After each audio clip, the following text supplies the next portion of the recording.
The Gen Con release of Lorcana was insane on multiple levels. But let me tell you, from a finance perspective, the most insane news of the weekend was the launch of the Enchanted Rarity, the sixth rarity, hidden from players until literally the day of the Gen Con release. That's insane. These all arts came out. But the real question is, what is going to be their effect on the finance of Lorcana? That's where we're going to talk about today. Let's look at the Enchanted Effect. Now, I've opened a good amount of boxes, and what I can say is the allocations seem to be about one per case. I've also seen anyone say that it's about one in every 3 boxes.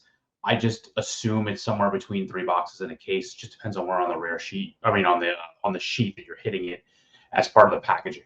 And what I mean by the sheet is basically like when you cut cards, like the end of one sheet may bleed into another, etc. So there's just a chance that maybe it just makes more sense to me that it should be one per case instead of being one for every 3 boxes. But I might be wrong. I'm fully willing to be wrong on that point. But the point is they're pretty rare. In my opinion, there will be a massive supply once August 18th hits, especially once September 1st hits. Most of what we're looking at is going to be through that time lens, because the whole thing is these are golden tickets. So whenever you're playing at TCG, occasionally they have these type of rarities, and what you're basically doing is you're very excited to start opening packs, because as soon as you get this, you pretty much have paid for most of the rest of your product, just opening one card, trading it off to somebody else for cash, or selling it on, eBay or a site or something like that. And you're basically making back almost all the money that you spent on whatever product you're actually going to use as a player. So that's why I consider them to be golden tickets, and why I think a lot of products is going to be open from a pack basis just to get this rarity, even after players have a majority of their playset, which we know. I'll cover another video, but we know that it's going to be difficult to get out of a small amount of product to begin with. So this is only going to help that situation. Players and collectors are going to seek out the highest rarity version of a card, and these are considered to be the highest rarity of them. So, even though Elsa's a legendary, her Enchanted legendary version is the highest version you can get. So any player that wants to teched out as best as possible, or pimped out as best as possible, is going to use these in their actual play decks. Right now, what I'm seeing is that the cards are basically just changing hands. They're getting collected, they may be getting graded, etc. But right now, they're not being used in decks because there's no events or anything like that. So, but I feel like as time goes on, players that are the type of players that want to play with the best versions of the cards are going to seek these. Collectors as well. So what does this do? Well, it certainly decreases the value on the foil versions of whatever card is enchanted, because formerly that foil version was going to be the best version. So like a foil Elsa Spirit of Winter or a foil Genie on the Job was going to be the best version of those cards. Now you have Enchanted, so that's out the window. I also think what it does is increase the value of foil versions of non-enchanted cards. So if you look at some of the legendaries like Maleficent or 7-cost Hades or Rapunzel, their foil versions will likely go up in value because the other foil versions are coming down in value. I don't necessarily mean that like they may be worth more in isolation, but if you think about it logically, they will sell more often, they will be worth more because they're the highest rarity of that card that you can get. And eventually, these enchanted prices are all out of whack right now. Like there aren't that many of them. I know it seems like there's a lot of them out there, but in reality, there really aren't that many of them out there compared to what the demand is for them. Eventually, the demand, like I said, will increase as players want to pimp out their decks. So eventually, we'll reach an equilibrium. There will be a high supply of them after September 1st, and then on as there's additional printings and things like that. But there's also going to be a lot of demand. So you have a situation where you have a lot of supply and a lot of demand, which will probably be equal to one another. And essentially, you're just going to reach an equilibrium with these as being expensive cards, but there will be enough supply to meet the demand. But I do think demand will be high and supply will be low. The last thing I want to bring up is the grading system. So I believe that people that like to collect graded cards will get these graded straight out of a pack. They'll put them in the soft case, whatever they have to do to send them out. They'll pay to get them graded, and the price of a graded enchanted card will be astronomically higher than a regular one. So for a collector's perspective, I expect them to go more towards graded Whereas the players that actually want to play with the Enchanted will go more towards just a near mint version of it, a good version of it. But I do expect that some high-end collectors, similar to the D23s, will go for graded versions.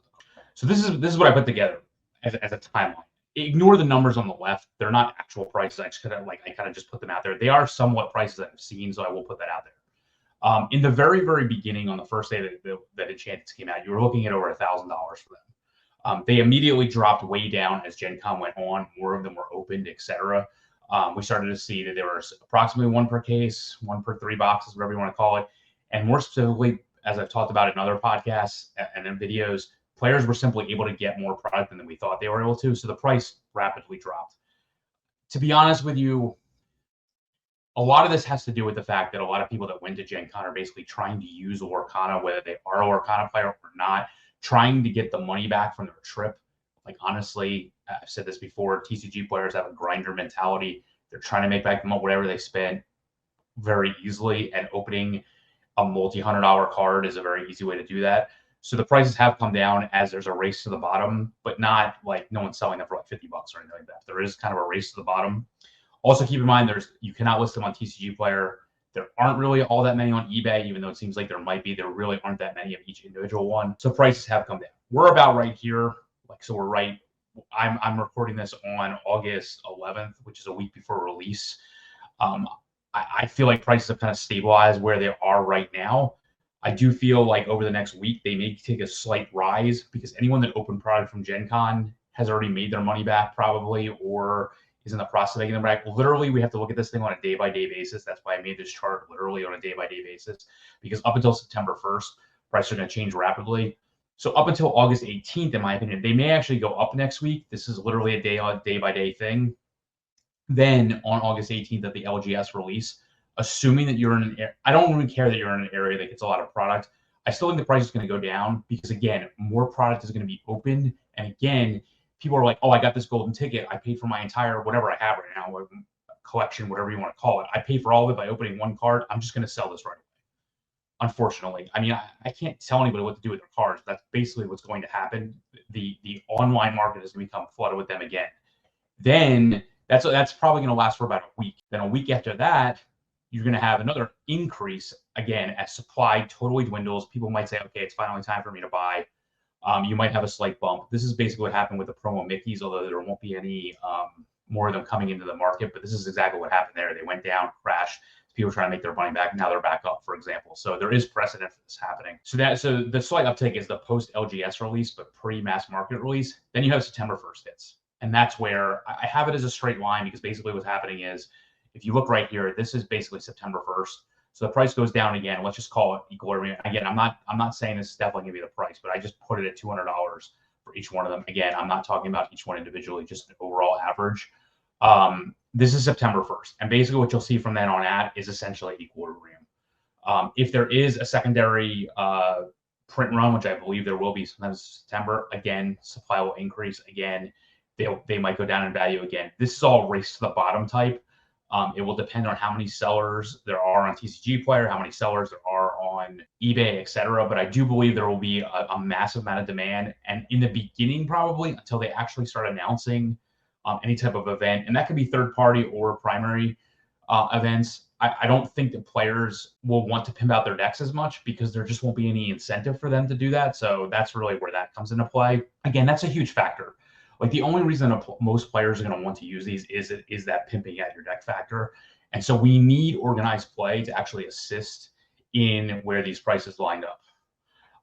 Essentially, then what happens is you reach an equilibrium where the players that have them actually want them. So the price might go up a little bit, and then come in the middle of November to end of December, and pretty much from then on at. When additional sets are opened, the first chapter ones may actually go up in value slightly, because there's just less of them being open on a regular basis as new chapter packs. The big part of the supply side on Lorcana Enchant is how will they be priced compared to one another? Well, the key factors you need to think about is because they all have equal rarities. So even if some of them were rare before, some of them were legendary before, it doesn't matter. What matters is in this rarity is going to matter the collectability and the playability of this specific card.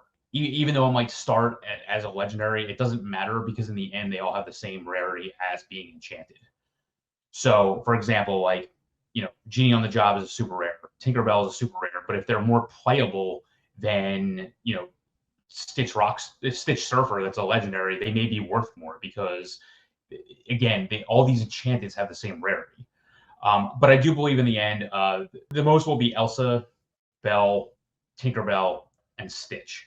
That's what I've seen over the past like week and a half. These are where the prices are at. They're the highest. The bottom are the 8-drop Hades, who I still believe isn't really that playable, and the Emerald Mickey, who, again, in my opinion, is not really all that playable. Again, each ink color has 2 of them, as you can see. There is, somewhat of a bump for Simba because the art's really good. Maui's very playable. The Aurora art is very good. The Aladdin is an extremely playable card. So they all lay in the middle.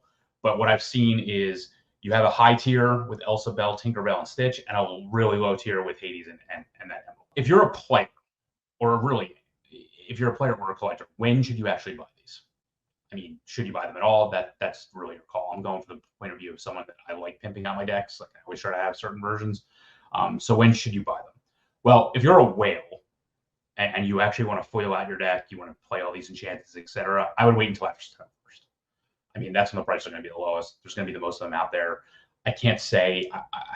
I guess compared to current prices, most of the low end ones are going for about $400 or $500. I imagine they'll probably take a 50 to 60% dip.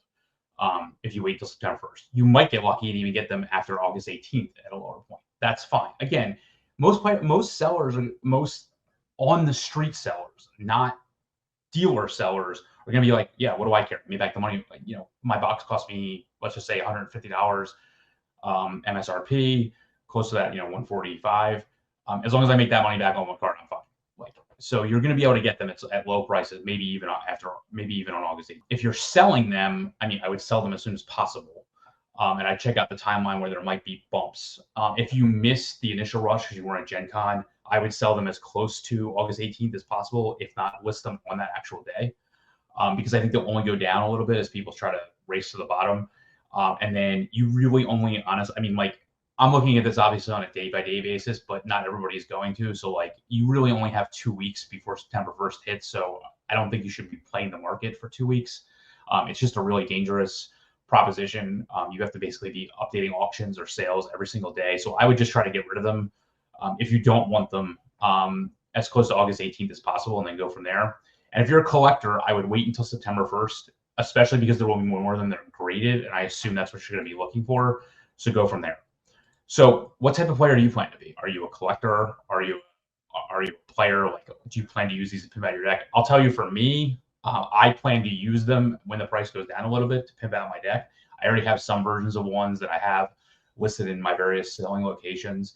If they don't sell, I'll just keep them. Honestly, like, I have a few that like I would actually use in decks, so I really don't care. And I'll eventually be seeking more. But tell me in the comments below how you plan to use them. Are they just golden tickets for you, or do you actually plan on playing with them when there are events, etc.? Finally, what's my overall analysis of Enchanted? So I actually think it's pretty good for the game. I think anytime you have one of these golden ticket type items in regular booster packs, it gives players incentive to win an open product, which I'm a much bigger fan in games like this of giving out additional product as prizes instead of giving out like cash.